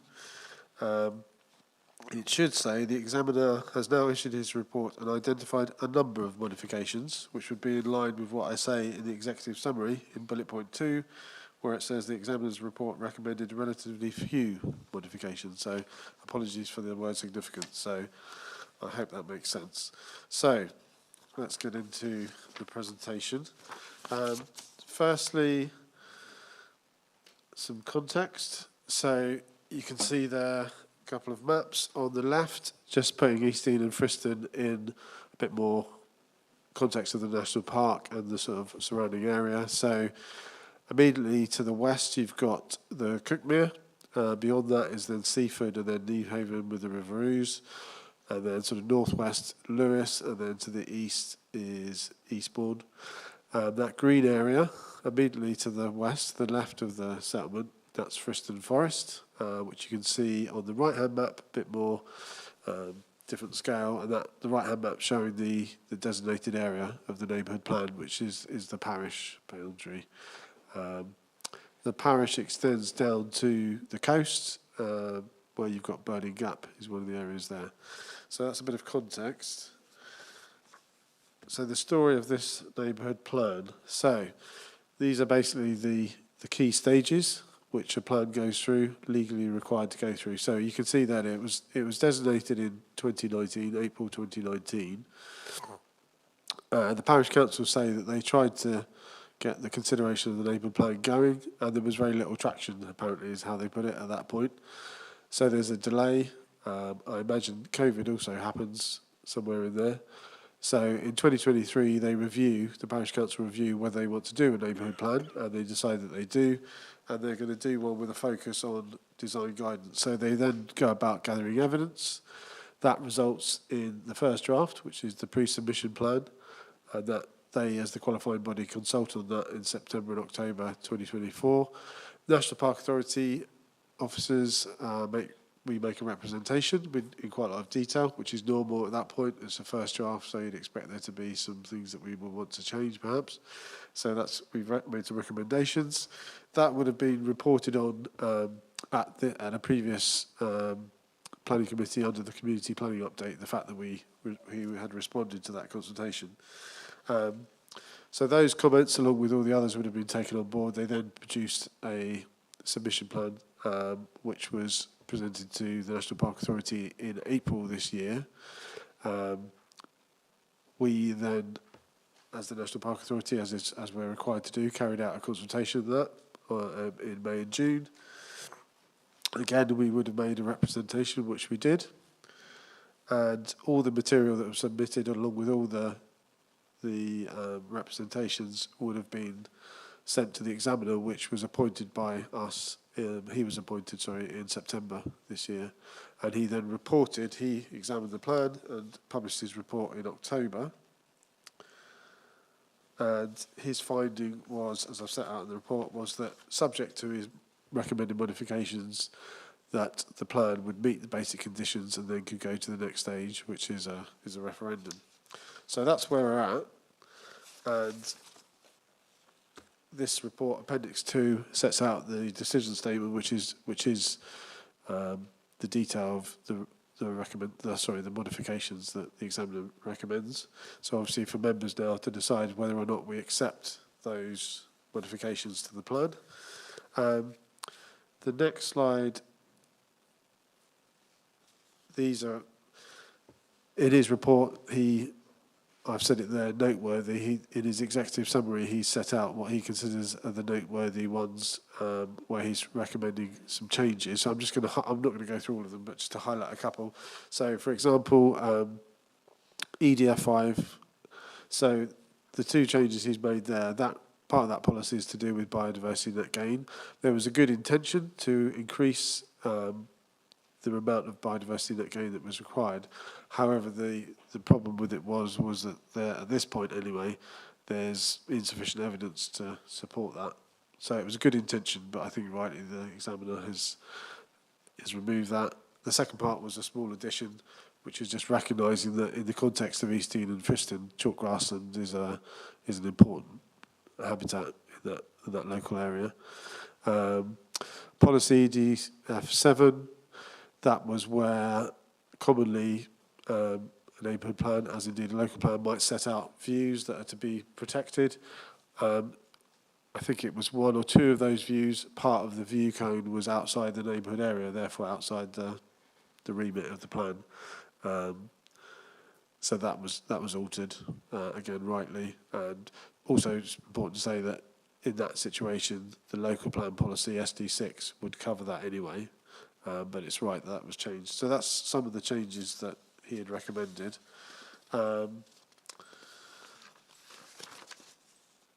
They are all set out, as I said, in Appendix 2 and in the decision statement in the detail. I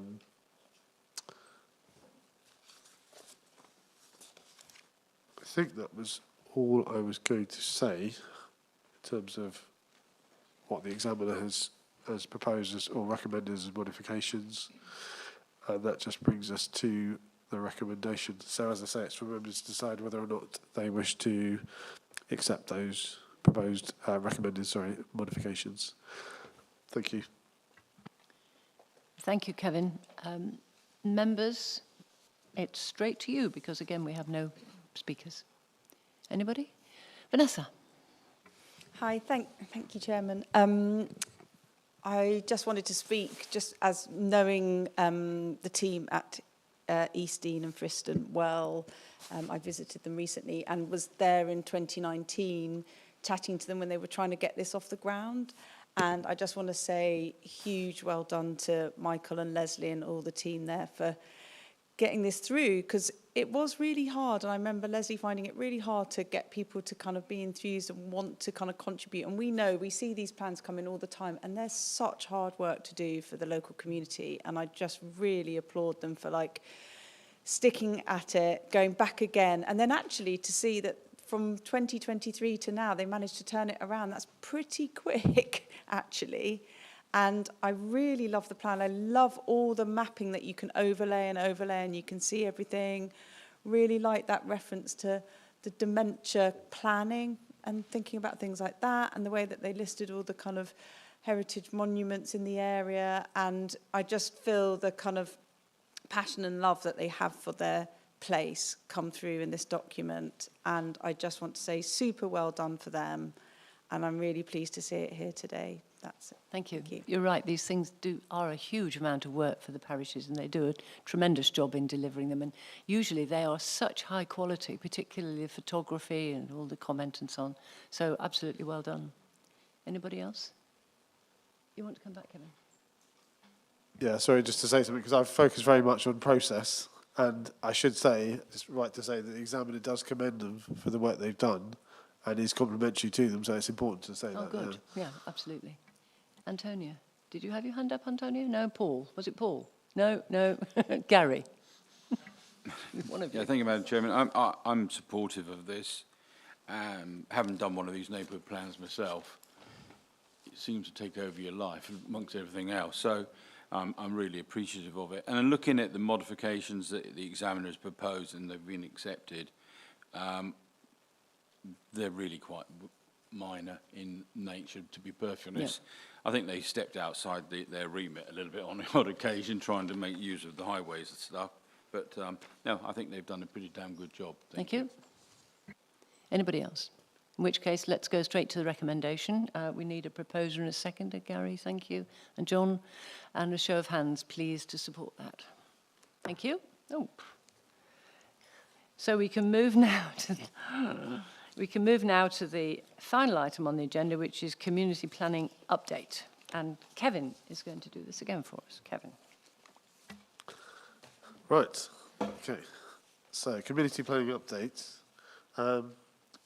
Just to be consistent, I have got another verbal update. Apologies. So, I noticed page 620, paragraph 3.4, I'm referring to a previous community planning update, and I've put the wrong one in. So it should have been this year, 10th of April, not the 10th of October 2024. So that's the little change there. Thank you, Richard. Yes. Right. We'll just pause for a moment while we get the right. I'm too keen to get going there. Thank you.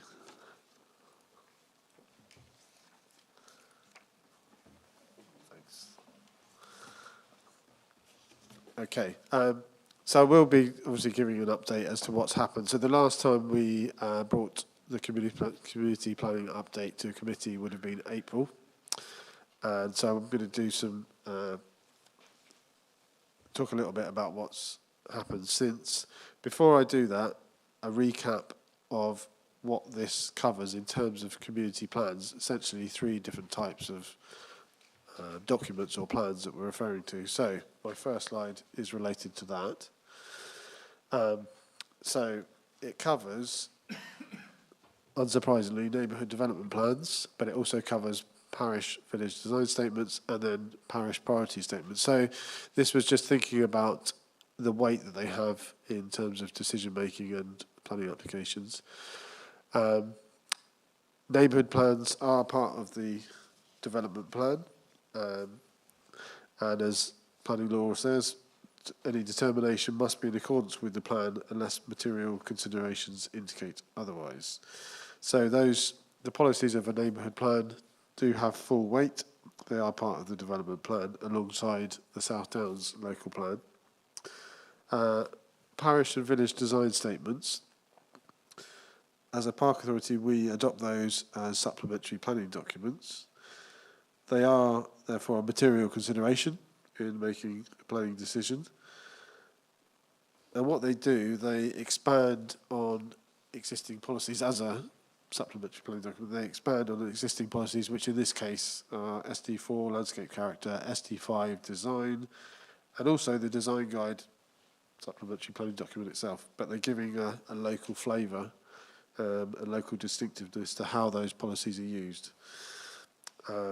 So they're a material consideration, not part of the development plan. Then parish priority statements, the final one. So again, not part of the development plan, but they are for plan making purposes, essentially. They are an optional and light touch alternative, if you like, to producing a neighbourhood development plan. and it's an opportunity for a parish to set out what their aspirations are for the future and identify any local issues in relation to planning matters. And the National Park Authority will have regard to those in the preparation of what is essentially a new local plan, as far as possible, depending on the stage of which, where we're at in preparing that plan. But we've received, I think it's 44 parish priority statements, and in a timely way that they can be, we can have regard to them, which we have. So that's just a brief recap of the three types of plans and documents that we're referring to, and how we use them in decision making. So, you may have seen this map before. This is an updated one showing neighbourhood development plans and parish village design statements in terms of where they're at in the process. For neighbourhood plans, the ones in green are the ones that have been made. We've now got 46 made plans. If it's a sort of browny colour, that's still at some point in the process between designation and being made. A couple of things just to say. So since the April committee, when we last reported, we've got a further neighbourhood development plan, which is Wickham and Knowle over to the west. It's split, and so part is within the national park, albeit the other planning authority will take the lead because most of the settlements are outside the park. And I've already said we've now got 46 main plans, and since in the last 6 months the additional one is Pulborough, which was made by the Park Authority at the October Planning Committee. So, a little bit more about what else has happened since. Most of the changes relate to neighbourhood plans, and I've picked out some of the sort of highlights here, if you like. They're also in, there's further information in the officer report, paragraph 2.3, pages 618, 619. I've already mentioned Pulborough, East End and Friston. We've just talked about that in the previous item. So as a result, that will now proceed to referendum, which I could add actually would likely be January, early February, and that'll be, the referendum will be carried out on our behalf by Wealdon District Council as the electoral authority. West Saltdean, where Brighton and Hove are leading, that one is now going to referendum on the 4th of December. In terms of what else has happened since April, for the East End and Friston, I referred to it in the previous item, we made representations for that one when it was at the Regulation 16, the submission stage. We also liaise with, in this time, we often liaising with colleagues from other planning authorities where it's split and one or other is the lead. And recently it's usually been the other authority is the lead. So, for example, Brighton and Hove or Lewis District Council, we've had quite a bit of contact with them over the last 6 months about various ones of these. The other thing to say, too, in addition to the slide, Ovingdean Neighbourhood Forum and Area, that would have been mentioned 6 months ago. Over the summer, they carried out a consultation, and in the end, there was two aspects. Because it's a neighbourhood forum, you have to apply for that, plus the designation of as a neighbourhood area. They actually withdrew in the end, which I believe was because there were some issues around the boundary and what land was going to be included within the neighbourhood area. So that's been withdrawn, and we'll wait to find out if they'll come back. And I've mentioned Wickham and Knowle. As I said, that was designated back in the summer, back in June. So that's some flavour of what's been happening. It's probably been somewhat quieter perhaps than in the past. As we know, we have got a lot of made plans now, but as you can also see on this slide, there are still some coming forward, and we're gradually getting them towards the end of the process. So, thank you, Chair. I beg your pardon, I didn't go on to the recommendation, so, yeah. Thank you, Kevin. Members? Andrew? Yes, I've got three questions stroke points to make. The first is the bottom of page 617. It refers to the authority is encouraging town and parish councils to produce parish priority statements. I thought they had encouraged them to do it in the sense that any parish who was interested in doing it had to submit them quite some time ago. I didn't realise, as this implies, that it's still available they're still open to make. That's the first question or point I've got to make, Chair, and I'm sure I get a quick and easy answer to that. Kevin? Oh, Claire. I'll earn my salary, shall I? Yes, do. Yes, so you're right. We did ask them to submit them earlier so they could actually make a meaningful contribution to the development of the local plan. But actually, parish priority statements are really useful for parishes in general.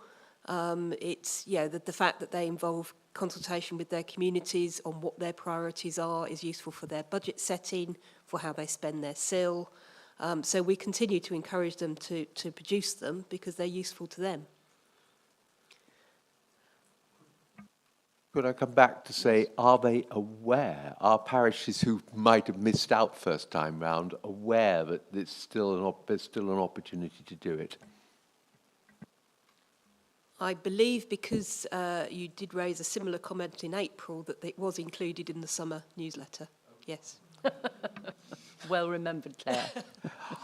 I'm sorry, I'm a bear of small brain. My memory going back to April. I might have therefore asked these other questions, but I better re-ask them. But the second one is that, obviously noting we're talking about the progress of these plans, is what impact, if any, is the reduction? Is there a measurable impact, if there is an impact, of the reduction of resources that are available to help with the creation of these plans, financial and officer time? Yes, I think at the moment, well, it's something that we will keep monitoring, you can imagine, and see. But I think at the moment it's, I don't know what Claire thinks, but I think it's hard to say at the moment how much impact it's had. Because we've referred to the fact that Wickham and Knoll are just starting the process. I think there's also the context is we've obviously had a lot of main plans, a lot of plans. This has been going for some time, hasn't it, in the national park? So it's hard to work out. Is it just many settlements have got, many areas have got a neighbourhood plan, or are we actually seeing a change because of the fact the funding stopped? Perhaps it'll become obvious in the next few months that what the impact is. Thank you. Again. And my third one is, I know this is progress to date, but I couldn't help but sort of think, when I looked at the table, which is listed from page 625 onwards, is a lot of these local plans, unless they've been amended, are getting quite elderly. Yeah. And in planning terms, they are losing their punch, aren't they? Because a lot of there's been changes, obviously, in national legislation. We're about to make changes to our local plan.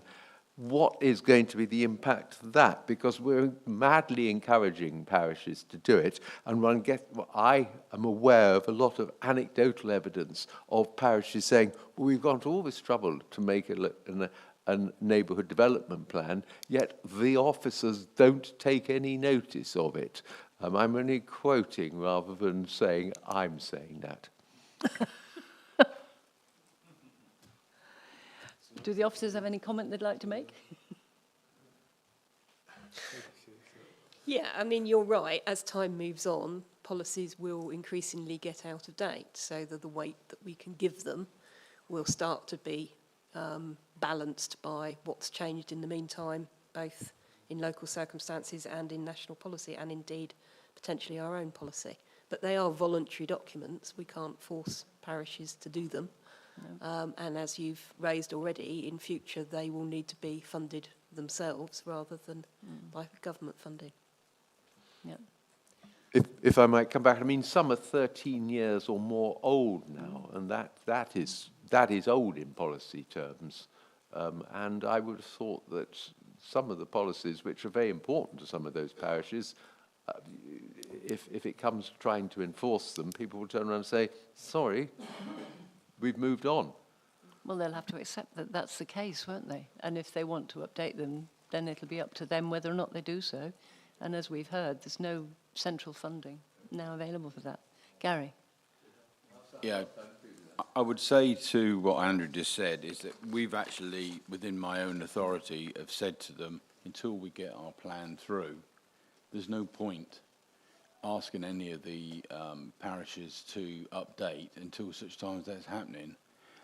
So we've actively said, don't do it yet, get it all ready, but once the plan goes through, then do it. I would assume it's exactly the same within the park. Yeah. John? It's a quick one, really. Looking at the map that Kevin just showed us of all the plans that have been made and approved, there seem to be an awful lot of gaps. I wonder, what are we doing to encourage those that haven't done anything, or apparently anything, on that map, to actually do something? Kevin? Okay, my gut feeling would be, and I can't say I've researched all the gaps, but I just feel that I suspect a lot of the places, so if I think of, so Petersfield and Lewis, for example, both got neighbourhood plans. I better be careful not to mention too many more, but I think my feeling would be that a lot of places, and I was kind of referring to it before, I suppose, that a lot of places have already been through the process and done that. And so maybe it's a question of whether some of those, going back to the previous little discussion, will want to review at some point. But I wonder if actually there's not that many, although it can look like a lot of space, I wonder if that's actually because that's the smaller settlements, and then we're talking about big areas of countryside, you know, and some of the sort of the parishes which, in terms of population, are a lot smaller. That's my sort of gut feeling to that anyway. I'm not saying I've researched that extensively. Daniel? Thank you, Madam Chairman. Just obviously this doesn't show the PPSs, and I was going to say I would have been quite interested to actually see a list of the 40-odd parish priority statements. In fact, I looked for an appendix and was a bit disappointed not to find one, because I think that information would be quite interesting, and obviously you could even potentially create a map that actually had those on there as well. Then you'd get a better sense of the gaps. And maybe a related question: are you expecting, given as we previously discussed, the effort and lack of finance available for updating neighbourhood plans, are you expecting that some parishes that might have an ageing neighbourhood plan might actually decide, well, going forward, we're just going to go with a parish priority statement? Who knows? It's really difficult to predict. I mean, I think probably the bigger settlements will look at reviewing their neighbourhood plans, because obviously they have a lot more weight in planning decisions than PPS do. But certainly the smaller settlements are potentially looking at that option as an alternative. Thank you. I think Paul was next. I would like to ask about the Peacehaven and Telscombe neighbourhood plan, which seems to have been in examination for an extraordinarily long time. Have you got an explanation for that, please? Yeah, that's one that Lewis would be the lead authority, so we've had less to do with it, but my understanding is, and they would know more detail, and it's also how much, well, essentially I think what happened was that the examiner was requesting that they do habitats regulation assessment, so there's more work going on. Yeah, I'm pausing because I don't know why it's taking, I don't know all the details as to why, but I know that they requested more work to be done, and we did get, as the sort of second authority, we were asked to comment on something a few months back, but and that would have gone to, I believe, the statutory authority, so Environment Agency, Natural England, Historic England, thank you. Okay. Yeah. So, but yeah, I don't know the details, but I know that they'd asked for more to be done. So yes, and I did ask for an update, but that's basically what I've got. So yeah. I think Antonia was next. Yes, just picking up on what Vanessa said about East Dean and what others have said about the amount of work that goes into preparing these. Do we feel that we have enough on our website, making it clear what help we can give in the way of templates and models? I mean, are we being as encouraging as we possibly can in our communications to people who might want us to kick off one of these or do an update? Kevin or Claire? Claire, perhaps. Yes, I mean, there is a lot of information and help on the website. For those who were around at the time that know that we promoted neighbourhood plans very heavily, the last local plan, because we relied on them to deliver some of our housing figures. So we did give them a lot of support as a result, and a lot of that is still on the website. So the process hasn't changed in that sense. And obviously there's a lot more examples out there now as well. Thank you. Andrew. Yes, I think the other thing about neighbourhood plans is that we talk a great deal about the policies and how and I mentioned how the policies possibly get old and are superseded. The thing that isn't superseded is the ability to get 25% SIL, and presumably that stays however old your neighbourhood plan is, and however much people might complain about the fact that the policies are not being taken note of when it comes to the SIL payments, which has in fact been an incentive to a lot of communities who have foreseen development to do one. Thank you. I think we've hammered that one, have we not? Let's go to the recommendation, please. Have you got it on the screen, please? Thank you very much. May I have a proposer and a seconder, please, for that, Paul? Thank you, and Andrew. And a show of hands to support that. Thank you. That's carried unanimously. Thank you very much, ladies and gentlemen. That remains to tell you that the next meeting is the 11th of December. We're not having Christmas early this year. We're not having time off. So that is the end of this meeting. Thank you. If you would all just remain in your seats briefly while we turn off the equipment, there's further discussion.